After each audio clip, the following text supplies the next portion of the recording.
Hey, afternoon everybody. I just wanted to give a few examples of some DIY stuff that I've done as of late and show you what my hammock setup looks like. So the first thing is, made some easy triangle thingies. These are 12 by 12 by 12 equilateral triangle. Just sets up and is able to put on my Costco down quilt. So this is what I think will get me down to 50 degrees, maybe even 45. I took the down from another one of these Costco's and I stuffed it.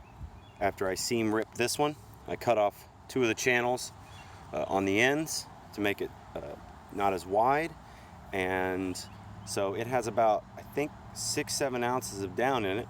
It is sewn through, so I'm not expecting it to get too cold, but I think this will last me. I've actually used this in 50 degrees and it's been more than ample, so I'm thinking it can probably get me down to 45. The suspension on it, I just ran 2 channels, took some Z-line, made it and some hooks or some locks here so that I could tighten up each side, and then I sewed a channel up through here so that I can set this up. Took a clip on this side and then a cord lock and just wrapped it around so I can adjust that accordingly to the tightness that I want. Very simple, very easy suspension, and it seems to work out all right. This is my Enlightened Equipment DIY revelation, and this is a Dutch 11-foot Netless hammock set up with just a whoopee hook suspension. So some stuff I purchased, a lot of stuff I made myself, and now I'll show you the fronkey style Bugnet on top of that I also made. Okay, here it is with the Bugnet. So this is the fronkey style. I measured 10 inches outside of my ridgeline size, and then I took some Omni tape 6 inches down to make it so that I could seal that up. It has a really nice seal, nothing's getting through there. There is a little hole here, obviously, for you to be able to get in. I'm not going to leave it any tighter. I think if I did it, the thing would sit up like this. And the way I look at it, there's so much mesh there that bugs aren't going to want to come underneath, try and get in. And I think when I lay in this, it'll also seal that up pretty well. So I don't think I'm going to have any problem. Maybe if I didn't have this on, there'd be a little spot for mosquitoes, but I'm not seeing that to be too much of a problem. There isn't much stretch here, so I think it's okay. I can't slip this around unless I take everything off first, which is a little bit of a problem, but I mean, an inconvenience. It's very slight.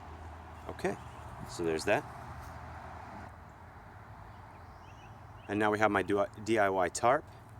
I took 2 58-inch wide pieces of yellow sil nylon and attached them here, long ways, so that I wouldn't have to spend as many on the yardage. And I got about a 9.5, maybe 9 3/4 foot, and I went 8 foot wide, so it's approximately a 10 by 8. It is being connected by the adjustable ridge line by Dutchware with a wasp, but I've got Loss and Glow equipment line for this, and everything is reinforced with a sil poly on the corners. It's pretty good there. I've got guy out points at each spot. I've got 16 1, 2, 3, 4, 5, 10, 11, 12, 13, 14, yeah, 16 guy out points on this thing. So I can use this as a tarp whenever when I make my net tent, and I can actually use it, or if I'm just camping on the ground. So it's got a lot of versatility, and it goes pretty tight. I got this French seam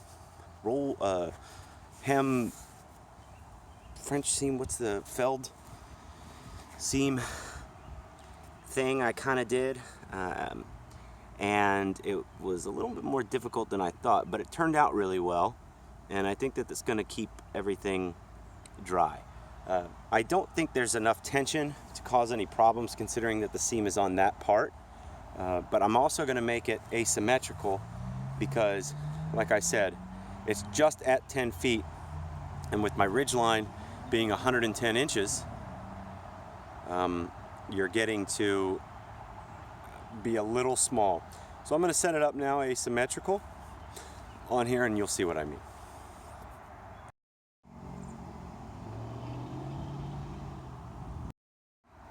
Okay, so I'm sweating.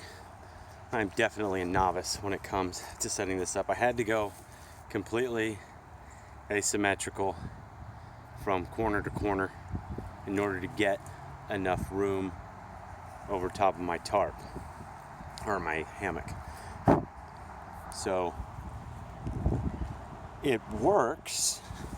I'm gonna have to do some research on how to actually set this up the right way and where the guy out points should be, because as you can tell there's stress points and that are causing flaps there. I mean, it seems pretty solid, but if this was in terrible wind, I think it would just be a joke. Also, my prussics here are slipping really easily, so I can't keep tension on that very well. I don't know if that's by design where it doesn't want to do it too much, or if maybe I should make that line a little bit less slick. We'll see.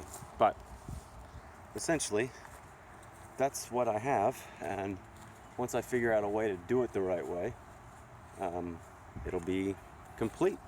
Bugnet, no, I think I have enough coverage here on the ground or across to span that I can feel pretty comfortable in rain, pretty driving rain too. I think being right here this far out on each side is enough to where I won't get any splashback, but I don't know. I can always bring it down farther to the ground.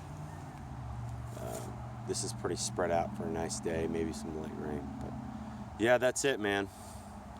Thank you very much for watching, and I'll try and get more up as DIY projects come along.